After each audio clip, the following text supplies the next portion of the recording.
नमस्कार विद्यार्थी मित्रांनो, मी सौ शिंगाडे यांनी श्री मुक्तादेवी विद्यालय व कनिष्ठ महाविद्यालय नारोडी सन 2020-21 या शैक्षणिक वर्षात तुम्हा सर्व विद्यार्थ्यांचे श्री मुक्तादेवी विद्यालयात हार्दिक स्वागत।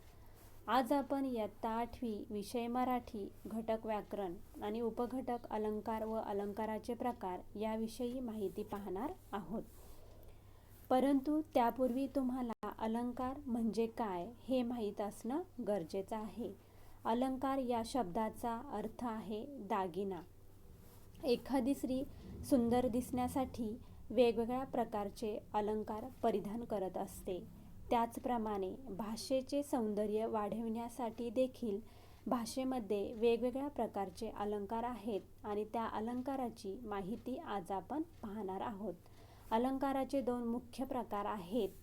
पहिला प्रकार आहे शब्दालंकार आणि दुसरा प्रकार आहे अर्थालंकार। त्यापैकी आज आपण शब्दालंकार म्हणजे काय आणि शब्दालंकाराचे प्रकार याविषयी माहिती पाहणार आहोत। शब्दालंकार म्हणजे वाक्यातील शब्दामुळे किंवा शब्दातील अक्षर रचनेमुळे भाषेच्या ओळी वाचताना नाद निर्माण होऊन भाषेला शोभा येते, त्यास शब्दालंकार असे म्हणतात।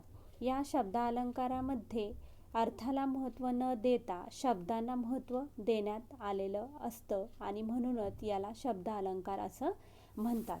शब्दालंकाराचे एकूण 3 प्रकार पडतात। त्यापैकी पहिला प्रकार आहे अनुप्रास अलंकार। जेव्हा एखाद्या वाक्यात किंवा कवितेच्या चरणात एखाद्या वर्णाच्या पुनरावृत्तीमुळे चरणाला सौंदर्य प्राप्त होते तेव्हा अनुप्रास अलंकार होतो। पाहुयात अनुप्रास अलंकाराचं उदाहरण। काकाने काकीच्या कपाटातले कोरे कागद कात्रीने करा कापले। विद्यार्थी मित्रांनो, या उदाहरणाचं तुम्ही जर निरीक्षण केलं तर तुमच्या असं लक्षात येईल की या ठिकाणी क हा वर्ण, क हे अक्षर, या अक्षराची पुनरावृत्ती, या अक्षराचं रिपिटेशन झालेलं आहे, म्हणून हा अलंकार आहे अनुप्रास अलंकार। दुसरं उदाहरण आहे पेटविले पाषाण पठारावरती शिवबांनी, गळ्यामध्ये गरिबांच्या वाजे संतांची वाणी। या पद्यपंक्तीचे निरीक्षण केल्यानंतर तुमच्या लक्षात येईल की प या अक्षराचं इथे रिपिटेशन झालेलं आहे, म्हणून हा सुद्धा आहे अनुप्रास अलंकार। त्यानंतर दुसरा प्रकार आहे यमक अलंकार। यमक म्हणजे रायमिंग। कवितेच्या एका चरणाच्या शेवटी, मध्ये किंवा ठराविक ठिकाणी आलेलं अक्षर किंवा अक्षरसमूह पुन्हा दुसऱ्या चरणात त्याच विशिष्ट ठिकाणी पुन्हा येत असेल तर तेथे यमक अलंकार होतो। सुसंगती सदा घडो सृजन वाक्य कानी पडो, कलंक मतीचा झडो विषय सर्वार्था नावडो। या पद्यपंक्तीचं जर आपण निरीक्षण केलं तर आपल्या असं लक्षात येईल की कवितेच्या मध्ये आणि शेवटी समान उच्चाराचे शब्द आलेले आहेत आणि या समान उच्चारामुळे त्या पद्यपंक्तीला एक सौंदर्य प्राप्त झालेलं आहे आणि म्हणूनच हा आहे यमक अलंकार।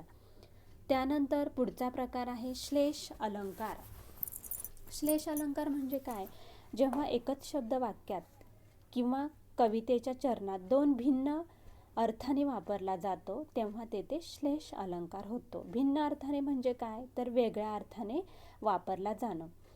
त्यातलं पहिलं उदाहरण आहे श्रीकृष्ण नवरा मी नवरी, शिशुपाल नवरा मी नवरी। पहिल्या ओळीमध्ये श्रीकृष्ण नवरा मी नवरी, नवरी म्हणजे काय तर वधू।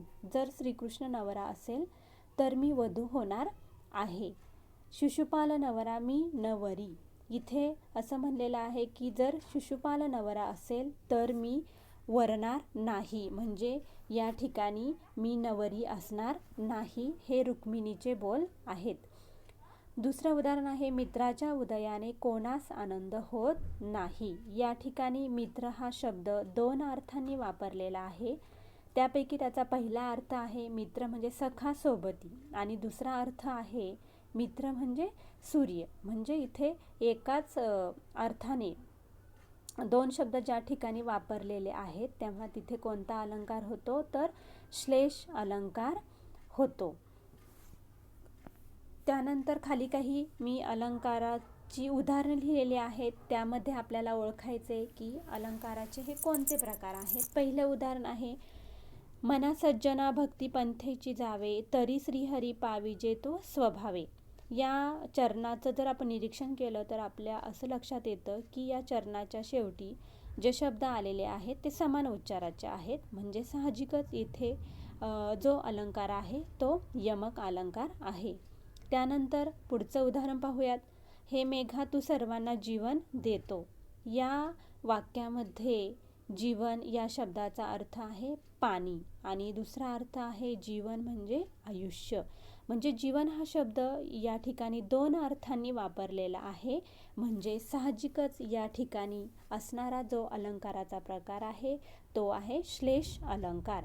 त्यानंतर पुढील उदाहरण आहे, मनमोहिनी तुझा मोहक मोहरा, मनातून माझ्या मावळेना. या वाक्याचं जर निरीक्षण केलं तर तुमच्या असं लक्षात येईल की या वाक्यामध्ये एका ठराविक वर्णाचं, एका ठराविक अक्षराचं रिपिटेशन झालेलं आहे, पुनरावृत्ती झालेली आहे. म्हणजे तो वर्ण, ते अक्षर इथे वारंवार वापरलं गेलेलं आहे आणि ते अक्षर आहे म. म्हणून या वाक्याचा जो प्रकार आहे, जो अलंकाराचा प्रकार आहे त्याचं नाव आहे अनुप्रास अलंकार. विद्यार्थी मित्रांनो, आज आपण या व्हिडिओमध्ये अलंकार म्हणजे काय, अलंकाराचे दोन मुख्य प्रकार, शब्द अलंकार आणि दुसरा अर्थ अलंकार, त्यापैकी शब्द अलंकार म्हणजे काय आणि शब्द अलंकाराचे 3 प्रकार अनुप्रास, यमक आणि श्लेष, या अलंकाराविषयी व त्यांच्या उदाहरणाविषयी माहिती पाहिली. तुम्ही सर्वांनी हा व्हिडिओ लक्षपूर्वक पाहिला व काळजीपूर्वक ऐकला त्याबद्दल मी तुम्हा सर्व विद्यार्थ्यांना धन्यवाद देते.